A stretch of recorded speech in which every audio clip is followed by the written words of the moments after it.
احنا جايين من كل مكان للصويرة زينة البلدان نزورو ونرجع فرحان كالضبيل وللهيل ولا حوض السلاح وثوم حيلة نضربو شوفار هاد الليلة احنا جايين من كل مكان للصويرة زينة البلدان نزورو ونرجع فرحان. Je me rêve à la bouteille, avec la permission d'Hachem, sur le 20 heures que je vais faire maintenant, les Mishmat, votre ami, votre frère, Gabriel et Myriam, Ramin, Zechno Levacha, que en voyant ces enfants, ces petits-enfants, autour de cette table, ça me rappelle des souvenirs de 25 ans, 30 ans de mariage. Donc je dis le mariage, ça veut dire le mariage qu'il y avait la famille Ramin avec toutes les institutions de la Béhiti de Alava Shalom. Et maintenant je suis en train de voir le fruit. Jamais j'oublierai des temps, un Shabbat, un Minha, et grâce à Dieu, j'ai une bonne mémoire. Shabbat à Minha, pour la première fois, je vois M. Ramin, Zechron Levacha, Eliyahu Ramin, il marchait, il avait, on dirait qu'il se promenait au Beth Midrash. Il avait les mains derrière le dos, il était jeune, il se promène, il regarde. C'était Shabbat. Pour moi, c'est une nouvelle personne qui vient de rentrer. Il regarde, il observe, il voit, il s'étonne. Qu'est-ce qui se passe? Il nous voit en train d'étudier. Moi, j'avais un groupe. Je ne me rappelle pas quel groupe encore il y avait là-bas.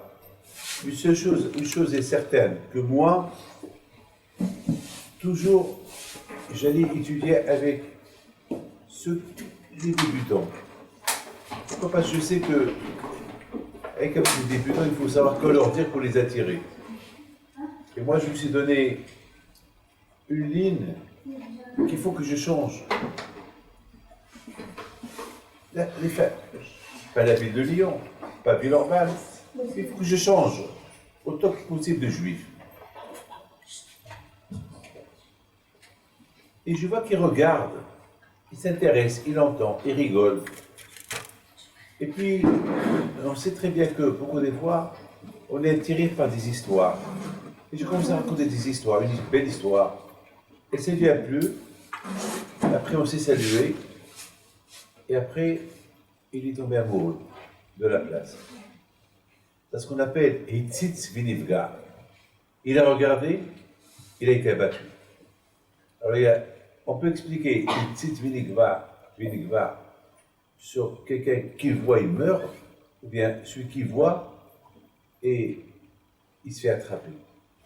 Ça y est, on voit que sa façon de vivre, elle a commencé à changer. Et celui qui me demande, va voir mes enfants, ils sont de l'exil.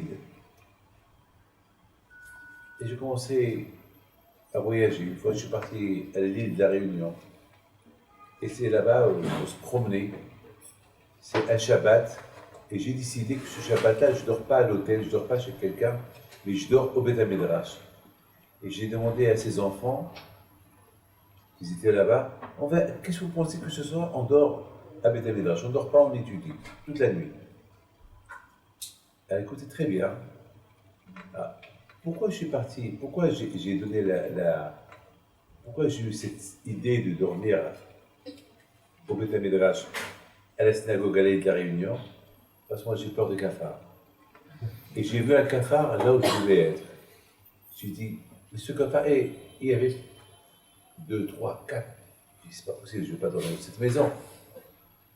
Mais alors que je vais faire? Je vais y survivre toute la nuit. Comment je vais faire? Puis j'ai eu l'idée, j'avais honte de leur dire. J'avais honte de leur dire que c'est à cause d'un cafard que je ne veux pas dormir. Mais moi, j'avais une idée. Mais à cause il avait une autre idée. Ben, tout le monde, vous vous rappelez, hein, tout le monde a pris la décision, on dort avec toi à la synagogue, donc on n'a pas dormi, on a étudié toute la nuit on a étudié, toute la nuit. Et Et bon, Hachem, le lendemain, bien sûr, je suis parti, je suis retourné en France, mais grâce à Dieu, les enfants de M. Ramin, ils ont quitté l'île de la Réunion, ils sont venus à Lyon, ils ont commencé à travailler, et ainsi de suite. Après, ils se sont mariés, bon, Hachem, ils ont des enfants.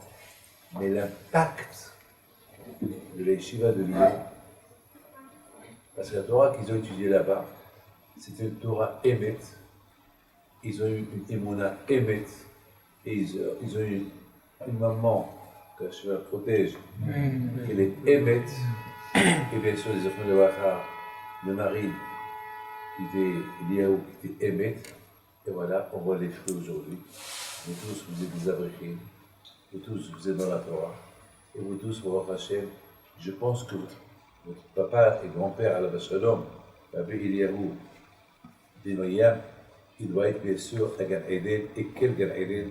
Pas n'importe quel Gan Eden. C'est pas n'importe. Parce qu'il y a beaucoup de compartiments de Gan Eden.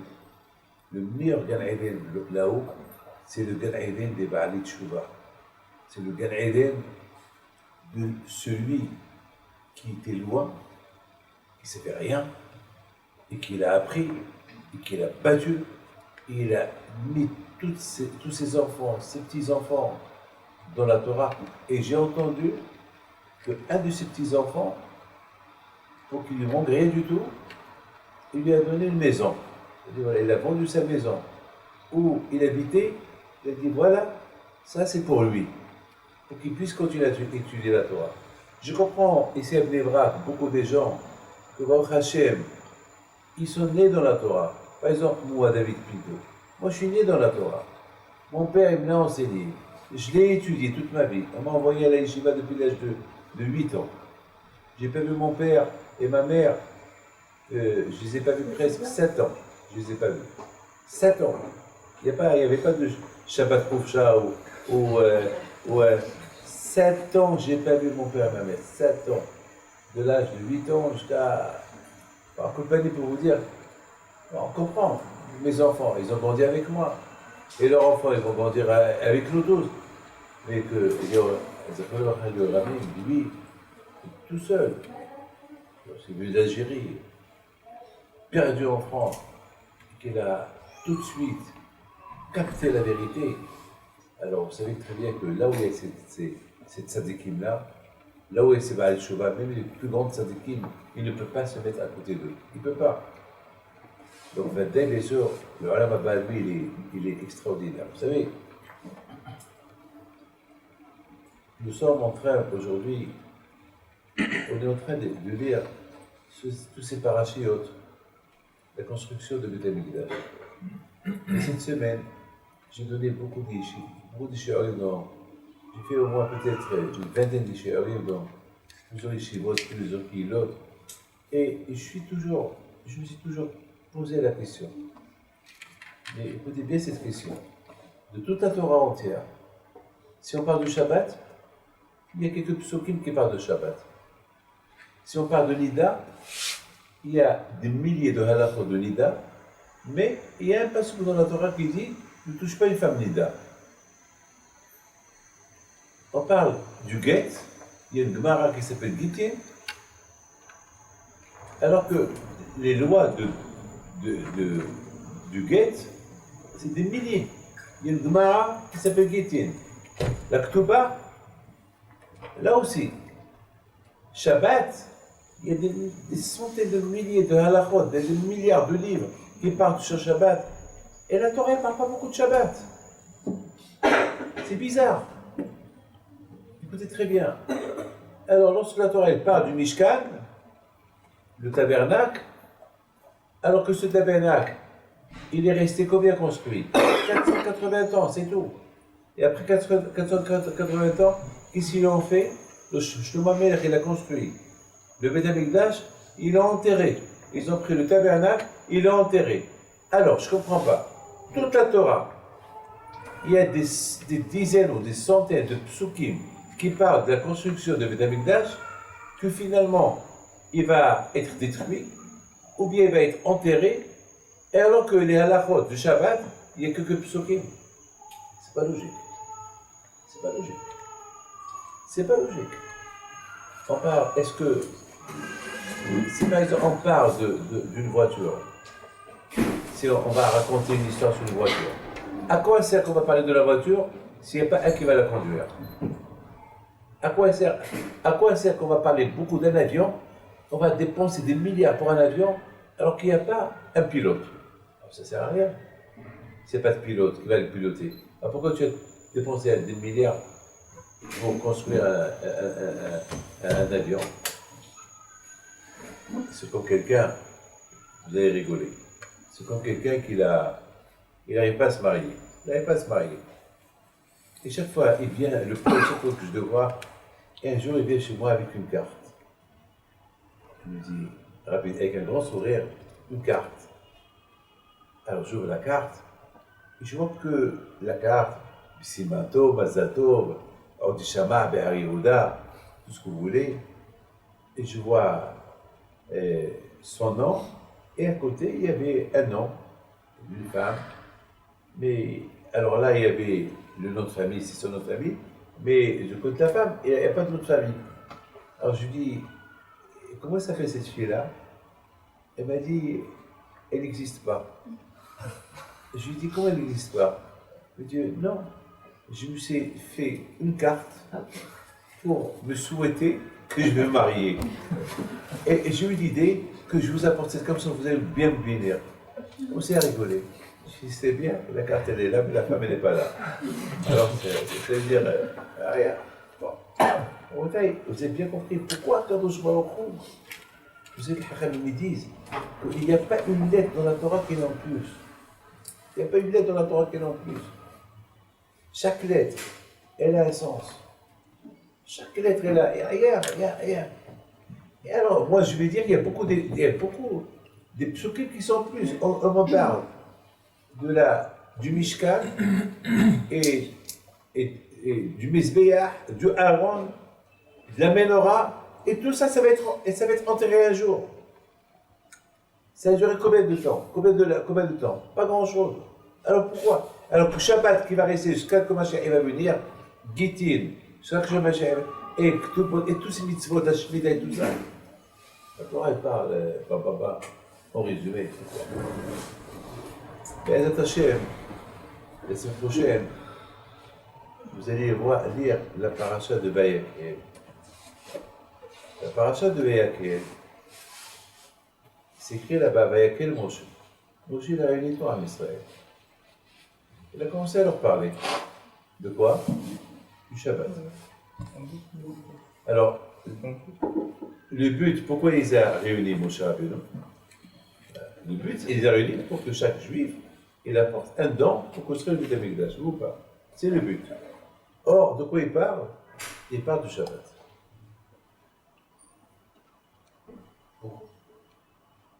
Quel rapport avec le Shabbat? Quel Moshe réuni en Israël, il les a réunis pour leur parler. Bon, chacun doit apporter un don pour construire le Beth Amikdash. Et alors, Moshe Rabbeinu, de quoi il parle? Il parle de Shabbat, il faut faire Shabbat, C'est bien. Ils disent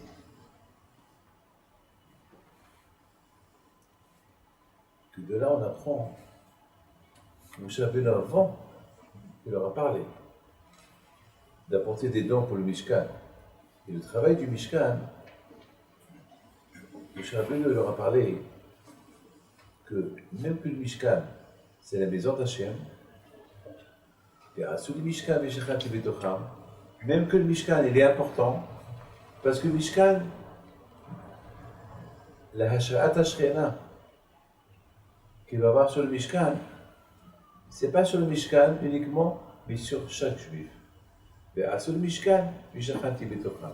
Betocham, l'on est Amaïdira, Al-Shekha Kadosh. C'est pas écrit que Hachem va résider dans le Mishkan. Il a dit, Mishachanti Betocham. Moi, chaque année, je pleure. Chaque année, j'arrive. Cette phrase-là, Mishachanti Betocham Israël, et l'autre Hachem, il a parlé à Shlomo Amelech. Et à ce Mishkan, Mishachanti Betocham, j'ai des larmes. Chaque année. Mamash, chaque année, il y a 2-3 choses qui me donnent la chérie. Je lui dis, David Pidot, mais qui es-tu? Passé Roha, mais tu qui? Tu es rien. En toi, Hachem va résider. Mais qui es-tu? Tu sais pas. Moi, moi, oui, toi. Pourquoi moi? Eh bien, parce que je t'ai choisi. Mais pourquoi moi? Eh bien, je veux être. Il dit, une phrase terrible. Il dit, jamais un juif, il est seul. Toujours un juif, il y a un qui le surveille, qui est avec lui. C'est la peur de Shbaou. Donc, regardez, on est avec Israël. Regardez. Dans la sakana, on habite. Dans quel danger on est. C'est pas possible. On vit dans le danger. On dirait qu'il n'y a pas de danger. On dirait qu'il n'y a pas de danger. Avec tout ce qui se passe, on dirait qu'il n'y a rien. Attends, on doit être fou. On n'est pas fou. Il n'y a rien. Et aussi, il se passe quelque chose. Pour le rappeler. Et je suis là. Pensez à moi. Et que ça arrive. Et que ça s'arrête. Vous savez, on devait être déjà inexistant. On devait être déjà anéanti. On devait être déjà presque introuvable. On est là. C'est quoi? Oui, le yalou, le chan, je suis avec ça. Toi, tu dors? Moi, je dors pas. Tu as entouré des ennemis? Moi, je te protège. Tous les millions de missiles qui sont dirigés vers toi, je vais les dérouter. N'aie pas peur. C'est pas possible. La bouteille, c'est pas possible. Bébé, c'est pas possible. Qu'on est là. On est là. La Torah Magena Matsu. On étudie la Torah.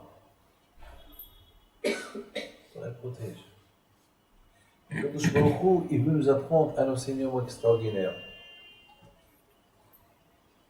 Même ma maison, le Mishkan, que vous êtes en train de me faire, le Shabbat, il faut arrêter de le faire.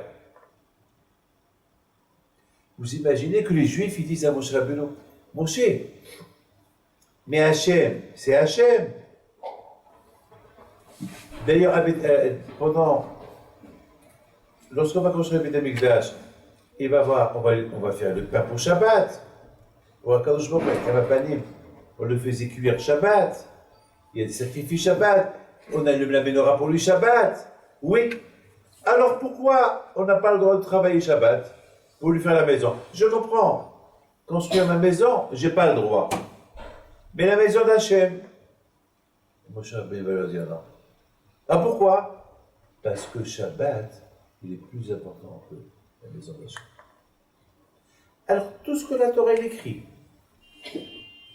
on détaille comment on doit construire le Shabbat. Et tout ça, le Shabbat, comment la Torah elle détaille comment on construit le Mishkan. Avec tout ça, le Shabbat il arrive dans le travail. Oui. Pourquoi? Parce que le Shabbat est le plus important que le Mishkan. Écoutez bien, la Torah elle écrit beaucoup sur le Mishkan, uniquement pour t'apprendre que le Shabbat est le plus important que le Mishkan. Avec tout ce que la Torah elle a décrit sur le Mishkan, des centaines de plus sur le Mishkan, pour te dire, avec tout ça, Shabbat est le plus important. Hachem, il a voulu donner l'importance au Shabbat. Le seul moyen pour donner l'importance au Shabbat, c'est que Hachem, parce que Hachem, il veut qu'on soit ses ceux qui respectent Shabbat, il devient l'associé de HaKadosh Baruch Hu. On dit l'étude de la Torah du Shabbat, il est 1 milliard de fois plus importante que l'étude de la Torah de toute la semaine. Et on dit que le zéro du Shabbat, il va protéger pour des centaines de personnes en fait Teshuvah grâce au Shabbat. Des milliers de personnes en fait Teshuvah grâce au Shabbat. Donc finalement, le Shabbat c'est le plus important. C'est quoi le Mishkan? Le Mishkan c'est moi. Le Mishkan c'est toi. Le Mishkan c'est toi. Chacun ici c'est un Mishkan. Ah, vous êtes au Mishkan. On est tous un Mishkan, on est tous la résidence de Akadosh Baruch Hu. Pour être une résidence de Akadosh Baruch Hu, ça ne vient pas comme ça. Ça vient si on est associé avec Akadosh Baruch Hu. Je répète. Yud Shutta, pour être la résidence, pour être un homme que Hachem va résider en vous, il faut être Shutta à Hachem. Il faut être un associé avec Akadosh Baruch Hu. Et comment on devient associé? Pour soi, c'est le Shabbat. Donc, c'est la raison pour Moshe Rabbeinu à la Vachra Vayaken. Il a réuni Moshe Rabbeinu et Israël. Il leur a dit, hé, Hachem, il veut qu'on construise le Mishkan pour sa résidence. Mais avant qu'on parle de Mishkan, on va parler de Shabbat. Parce qu'il n'y a pas de Shabbat, il n'y a pas de Mishkan. Parce que s'il n'y a pas le respect de Shabbat, Hachem va. S'il n'y a pas une association avec Akadosh, parce que c'est quoi? Un homme et une femme. Un homme et une femme, ils se marient, ils sont associés. Vous avez compris? Un homme et une femme, ils se marient, ils sont associés. Voilà. Alors, nous et Akadosh Baruch Hu, pour être. Alors, cette association-là, une fois qu'ils sont associés, alors ça y est. Après, il va y avoir des enfants, après, il va y avoir une maison. Alors, Akadosh Baruch Hu, il dit à Israël, vous voulez qu'on construise une maison ensemble? Alors, il faut qu'il y ait une association. Il y a un homme et une femme ne peuvent pas habiter ensemble, sans mariage. Non. Alors, qu'est-ce qu'il faut? Pour construire la maison, il faut qu'ils se marient. Il faut qu'ils soient associés. Après que j'ai la maison. Là aussi, Hachem dit, vous voulez qu'on se marie? Vous voulez qu'on habite ensemble? Alors, il faut qu'on soit des associés. Il faut qu'on se marie. Et comment on se marie avec Akadosh Baruch Hu? Lorsqu'on fait du Shabbat. Alors, regardez. Le dimanche, il est le lundi. Le mardi, il est le mercredi. Le jeudi, il est le vendredi. Et Shabbat, il est seul. Shabbat, il va chez Akadosh Baruch Hu. Hachem, je suis seul.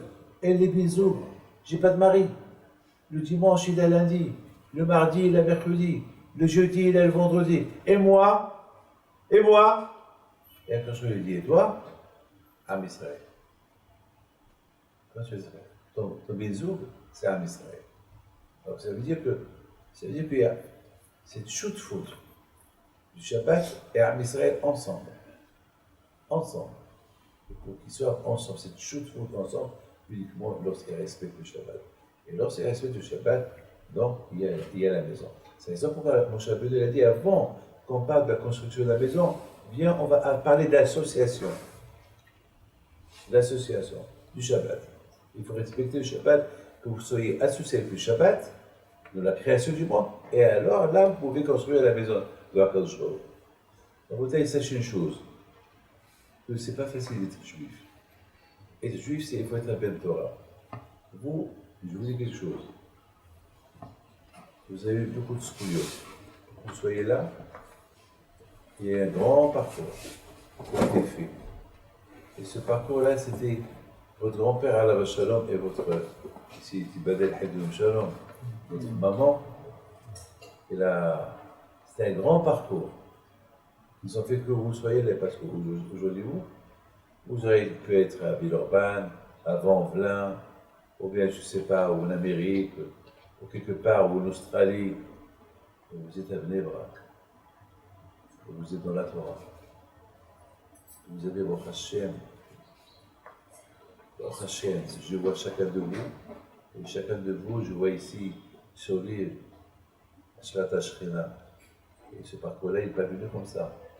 Il y a beaucoup de sacrifices. Même vos parents respectifs que vous voyez ici. C'était Père Jonah, je ne veux pas étaler leur vie, mais sachez combien de Missirot Nefesh ils ont fait. À un moment donné, ils gagnaient plein d'argent dans une affaire. Et je leur dis, cette affaire-là, il ne faut pas la faire. Ils gagnaient plein d'argent. Je leur dis, Pas la faire. Cette affaire-là, elle ne me plaît pas. Pas la faire. Ils ont eu les monas, ils l'ont arrêté. Après, j'ai dit à un des frères, un de vos parents, allez, ça suffit, il faut que tu quittes. Mais qui quitte? Qui quitte un pays où il fait de l'argent? Mais ça n'existe pas. Ça n'existe pas. Quelqu'un qui fait de l'argent en Amérique, et tu dis quitte l'Amérique et viens à Villeurbanne, là où il n'y aura pas d'argent, il ne va pas t'écouter. Eh ben, vos parents, ils ont écouté. Ils ont écouté. Ils ont écouté. Et c'était dur. Ils ont traversé des moments très très durs pour leur parler à ça. Mais ils avaient un choix. Ou le Shabbat, ou la Torah.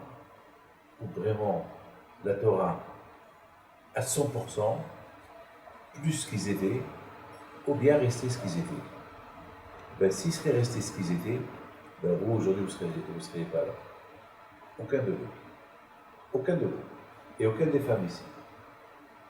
Mais Baruch Hashem, ils ont eu la Siyata Ishmael.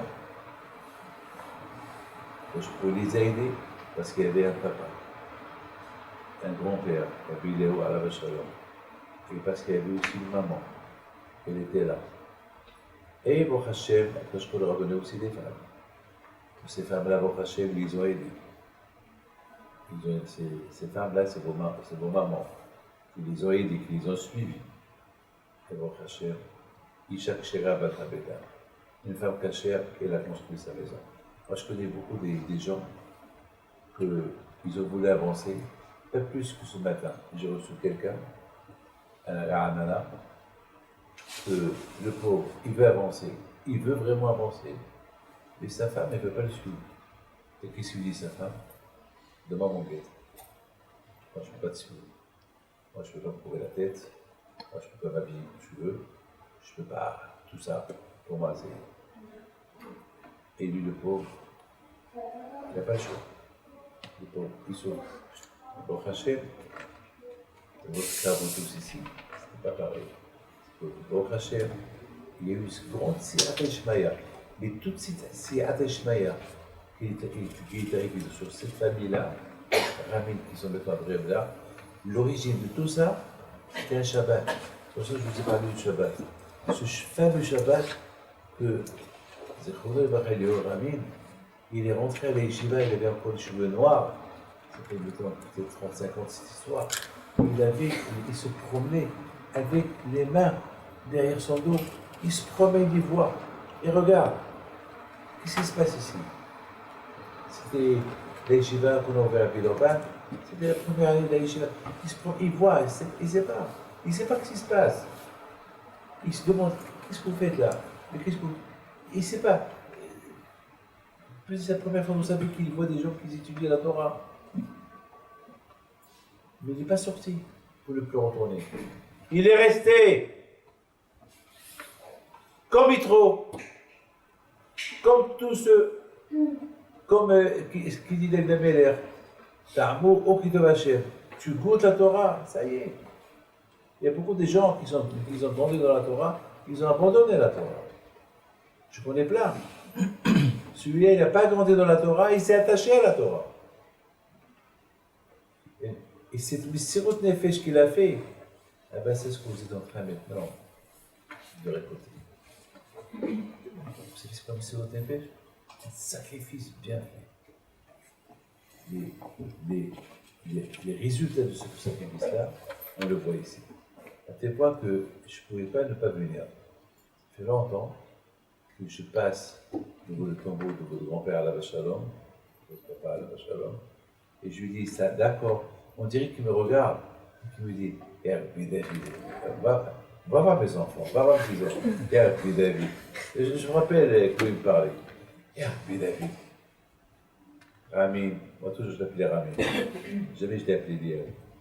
Ramin, Ramin, ça y est. Avant que je voyage, avant que je ferme, je n'ai pas le temps, je vous dis la vérité, il n'y a pas le temps. Il n'y a pas le temps. Je dis, faut. Tant que je suis chaud, il faut que je le fasse.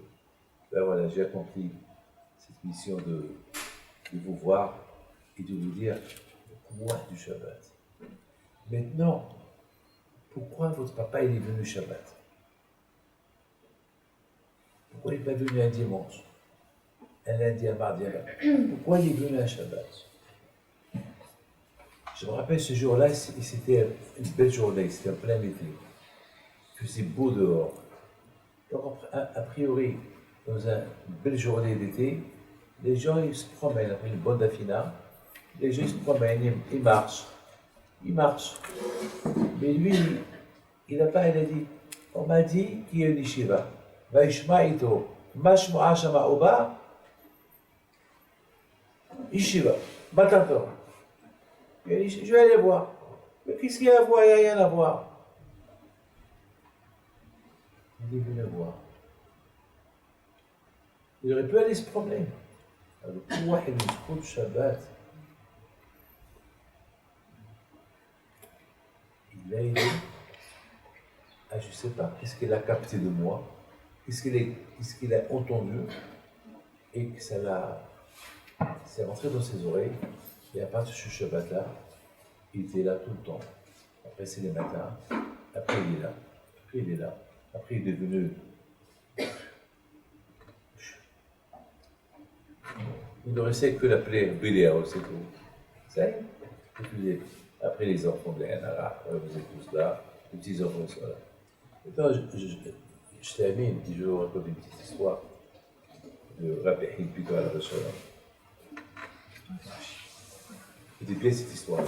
Vous allez tous l'écouter. Vous allez voir le cours de sa vie.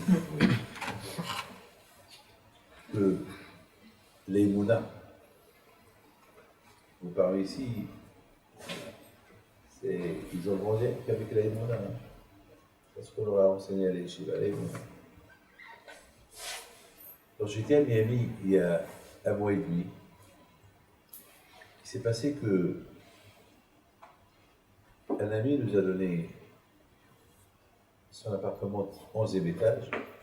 J'étais moi, ma femme et mes 2 filles. Et on devait rester là-bas 3 semaines. J'ai eu 3 semaines de travail. 3 semaines de. J'avais 50 cours de Torah. Chaque jour, j'avais 3-4 cours de Torah chaque jour. Et c'était. Chaque année, je vais cette période-là pour être hasé.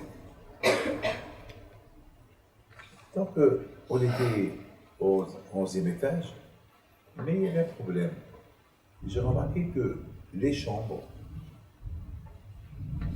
il y avait des verrous à l'intérieur, mais il faut faire attention, ne pas laisser le verrou fermé. Parce que si tu sors et tu fermes, la porte se coince. Il faut la clé. Mais il n'y avait pas de clé. Bon, j'ai dit à ma femme, fais attention sur la chambre, et voilà. Moi, là, je peux vous dire quelque chose, je le fais. Et vous voyez, c'est passé que mes filles, le matin, ils se réveillent, je viens à la synagogue, on mange le petit déjeuner, voilà. Sans le faire exprès, ils ont fermé la porte. Derrière. Papa, on a fermé la porte. Je lui dis, bon, qu'est-ce qu'on va faire? Papa, qu'est-ce qu'on va faire? Ben, ma fille, il n'y a rien à faire. On va chercher les clés. On a déjà cherché les clés, mais on n'a pas trouvé les clés. Alors j'appelle Madame Vito, la propriétaire de la maison. Elle était au Canada. Vous direz, Rabbi David, il y a mon fils, Meir, il a les doubles. Il est où Meir? Ben, Meir, il a un Habrouta. Il étudie, c'est à 2h30 de Lange-Trou. Alors, il me dit, appelez-le, et je commence à réfléchir. Il est 10h. Je vais l'appeler. Le temps qu'il arrive, il est quoi? Midi et demi. Moi, je vais lui faire Bito Torah. 2h30 de Bito Torah. Déjà, il fait une grande Misérot Nefesh. À midi, il quitte là-bas pour arriver chez lui à 2h30. Et moi, je vais faire Bito Torah. Je dis non. Je ne le dérange pas. Je ne l'ai pas appelé. Papa, comment on va faire? Papa, ma fille, il n'y a pas de papa.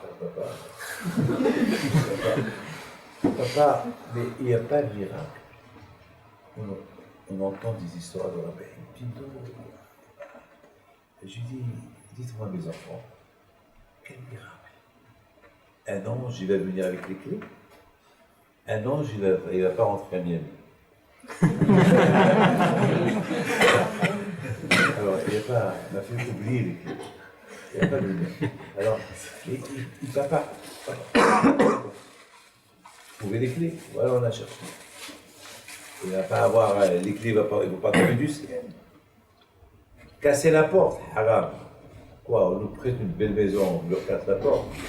C'est pas logique. Alors papa, qu'est-ce qu'on va faire? Ah ben ma fille, prenez les livres de télé, lisez. Il fait beau, papa, on va pas rester là jusqu'à 2h30 comme ça. Ma fille, je vous ai averti hier soir. Je peux rien faire pour vous.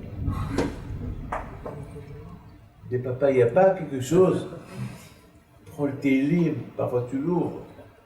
Et alors si je veux l'ouvrir, je veux trouver les clés.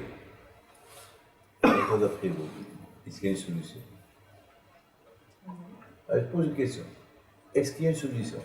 On est au 11e étage, il n'y a pas de clé. Ne cherchez pas tout, il n'y a pas de clé. Il n'y a pas de miracle, il n'y a pas de malheur, il n'y a rien du tout.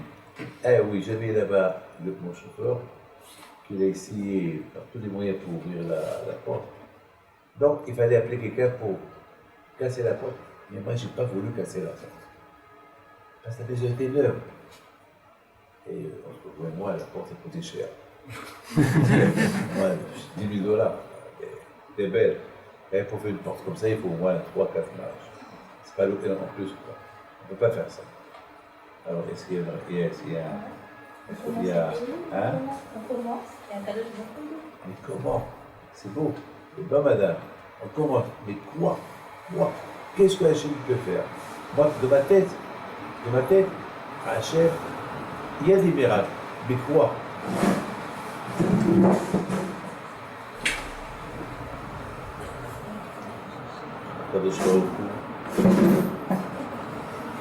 Il a des programmes que l'on n'a pas.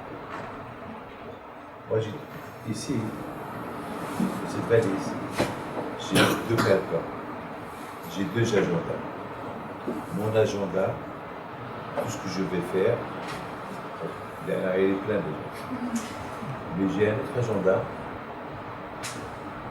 que là-bas, les choses qu'ils ont été changées, et d'autres agendas, puis ça a été changé. Il y a mon programme en moi, il y a le programme que Hachem il aborde. Il faut toujours souhaiter, il faut prier à Hachem que son agenda qu'il soit bien. Le nôtre, on ne sait pas. L'instant, je peux aller à gauche, il se peut que à gauche, c'est pas bien pour moi. Et ce qu'il fait Hachem, il fait que je prends la droite. Et c'est après que je vois que le miracle Hachem, il a fait avec moi, que je n'ai pas pris le schéma que je voulais prendre. Donc, j'ai dit à Hachem, voilà, je suis entre tes mains. La porte. Quelqu'un il sonne. Je dis à ma femme, viens, dis-moi. Papa, qui tu penses qui vient d'arriver? Peut-être c'est la réception, non, peut-être, je ne sais pas. Peut-être quelqu'un nous a envoyé un bouquet de fleurs. Bon, il y a une femme. Maintenant, à Miami, tout le monde savait que je suis arrivé, ça savait tout le monde. Les gens savaient m'accueillir, on est parti à la maison, on a passé la nuit, maintenant c'est le lendemain, je commence mon programme, le lendemain, voilà, on sonne, il y a une femme qui est debout, une mexicaine, elle avait l'accent un peu espagnol. Il dit, hola, bonjour, est-ce que tout va bien? Oui, tout va bien. Ouais. Et ça va, la maison elle est propre, elle est bien. Oui. Il me dit, vous savez que moi je viens, c'est moi qui ai arrangé la maison, et sachez que 2-3 fois par semaine, donc chaque chose que vous voulez, je peux venir vous nettoyer la maison. Je dis non madame, c'est pas la peine, il y a ma femme, il y a les filles, ça va. Une fois par semaine, elle vient le vendredi. Vous êtes madame? Puis, je me dis son nom, j'appelle Madame Piton. Est-ce que cette femme-là travaille chez lui? Oui, elle travaille chez lui. Vous savez, elle a les clés de la maison. Peut-être elle a les clés de la chambre. C'est peut-être pas, mais demande-lui. Moi, je ne l'ai pas demandé. Elle me dit, ça ne vous dérange pas que je récupère mon pull que j'ai dans cette chambre? Ça fait 1 mois qu'il est là-bas. ou 3 semaines qu'il est là-bas. Et chaque fois que je le prends, j'oublie. Et là, je suis passé par là et je me suis rappelé. Je dis, madame, j'ai un problème, j'ai pas les clés. Elle ouvre son sac. Je dis, j'ai les clés. Je regarde. J'ai pas le droit de la regarder, mais je regarde. Je regarde les clés, je la regarde. Regarde, wow. Qui tu? Ah, Teresa. Je suis Teresa. D'accord, Teresa, à l'époque, Teresa. Mais qu'est-ce que tu fais par là? What do you do? Je travaille chez la famille Cohen et j'ai pensé il y a 10 minutes, un quart d'heure que je passe récupérer mon clou. Je regarde mes filles. Je regarde ma femme. Je regarde le chauffeur. Je regarde la correspondance. La chère, tu as tout prévu. Tu savais qu'un jour, on va être là, on va pas avoir la clé pour ouvrir cette chambre. Et toi, tu as fait que cette femme-là, cette femme de ménage, elle oublie son pull et s'est rappelé du pull, rien que le moment qu'on avait besoin de pull. C'est ça la chose. Parce qu'on a les moulins dans הקדוש ברוך הוא. on devient משכן בהקדוש ברוך הוא. ועשו לי משכן ושכנתי בתוכם. On devient Mishkan. Hachem il habite avec nous. On demande à Akadosh Baruch Hu, Hachem il nous donne. Et pour les tzadikim, tout ce qu'ils veulent, Hachem leur donne. Pourquoi? Parce que les tzadikim, on les appelle Hechal Hachem Ema. Ils sont le Hechal de Akadosh Baruch Hu. Qu'est-ce qu'on met dans le Hechal? Le Sefer Torah. Qu'est-ce qu'il y a dans le Hechal des tzadikim? Akadosh Baruch Hu. Et Akadosh Baruch Hu, voilà, Akadosh Baruch Hu en soi. Il faut être associé avec lui. Cette association commence quand? Shabbat. Qui est associé avec Hachem, après le Shabbat, alors que je me réside dans lui. On se construit avec cette association, d'avoir Hachem en nous. Comment? Donc je respecte Shabbat. Je respecte Shabbat, on se construit, toi et moi, on habite, toi et moi, je suis avec toi. C'est la raison pour laquelle je me fais la préférée parler. Comment on construit le Mishkan plus que le Shabbat. Parce que pour apprendre que même à la maison d'Hachem, Hachem est l'élévateur, Hachem préfère ne pas construire le Mishkan, respecte le Shabbat. Mais toi, quand tu n'as pas beaucoup parlé de Shabbat, tu as parlé beaucoup du Mishkan. Oui, j'ai beaucoup parlé de Mishkan, mais lorsque Shabbat est arrivé, j'ai arrêté de travailler. Je vous ai dit d'arrêter de travailler le Mishkan. Donc c'est quoi le plus important? Le Mishkan au Shabbat, Shabbat. Alors, et c'est ça, il faut voir que le papa a la Rishon, c'est grâce au Shabbat. Le Shabbat, il a fait, c'est l'autre effet, et je me rappelle, il était un grand jour de Shabbat. C'est l'autre effet qu'il a fait pour le Shabbat, il est venu en plein été. Au lieu de se promener pour écouter, c'est ainsi, il a écouté, eh bien, il a fait que depuis ce jour-là, il venait tout le temps. Et voilà, vous êtes tous là. Alors qu'Hachem vous protège, vous donne la Satova, et à la santé de votre maman, et à la santé de chacun et ses enfants. Alors, donnez-moi une bouteille, la bouteille.